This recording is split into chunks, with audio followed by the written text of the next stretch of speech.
Hey everyone, and welcome. Today, we're diving into a real paradox of modern life. We can learn things faster than ever before, but real wisdom, that still takes time. So we're going to explore this tension between speed and depth, something we're calling the sovereign pace. Let's get right into it. So, right off the bat, we're hitting this core problem. Think about it. With everything at our fingertips, the internet, audiobooks, online courses, you can absorb decades of knowledge in just a few days. But the real question our source material asks isn't about access, it's about readiness. Are you actually ready for what you're about to learn? And this slide just lays out that mismatch perfectly, doesn't it? On one side, you've got the time it takes to read something, literally a few days. On the other, the time it takes to truly apply it, to live it, which can be a lifetime. It's not about how fast you can skim the manual, it's about how well you can actually drive the car, So here's the bottom line. The problem isn't scarcity anymore. The treasure map isn't hidden in some ancient library. Nope, today we're practically drowning in treasure maps. The real challenge, the real quest has totally shifted. Now, it's all about how to use that knowledge, how to apply it wisely without getting completely overwhelmed.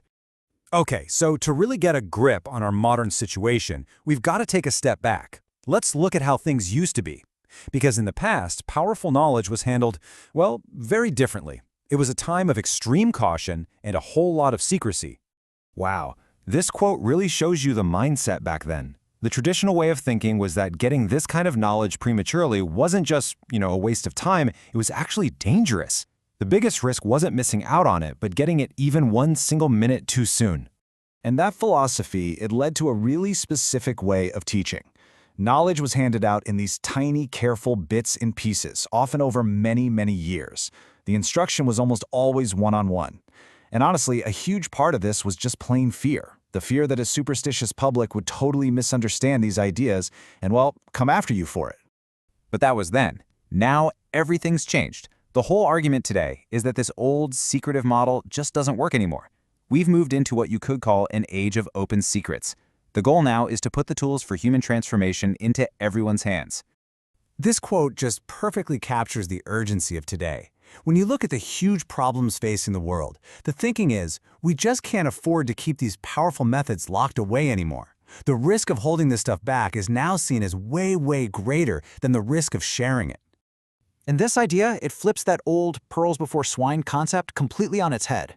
Instead of worrying about protecting people from powerful ideas, the new perspective is that it's time to actually trust people with the very tools that can help them transform themselves. To really get how big of a deal this shift is, just look at this timeline. The source compares it to something like the Copernican revolution. First, we all thought the Earth was the center of everything. Then we realized, nope, it's the sun. And the revolution that's happening now, the argument goes, is realizing that the true center of profound, even divine experience is right inside each and every one of us.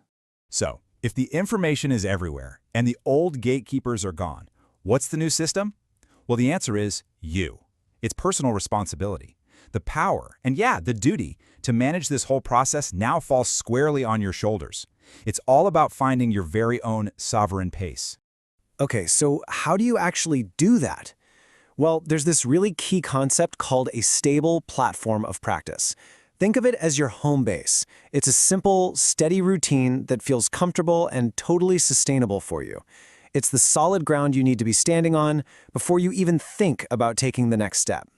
And here's the practical 4-step guide. It's super simple. Step 1, you build that stable routine. Step 2, and this is so important, you add only one new thing. Not 2, not 5, just 1. Then you give yourself plenty of time to get used to it. And finally, and this is the safety net, if things start to feel weird or unstable, you just go right back to your last stable platform. You regroup and you try again when you're ready. And let's be crystal clear about this. This whole gradual approach, it's not some kind of luxury. It's not about taking it easy. The source is emphatic here. It is an absolute necessity.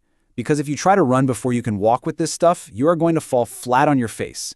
Period. Which brings us to the most empowering idea in all of this.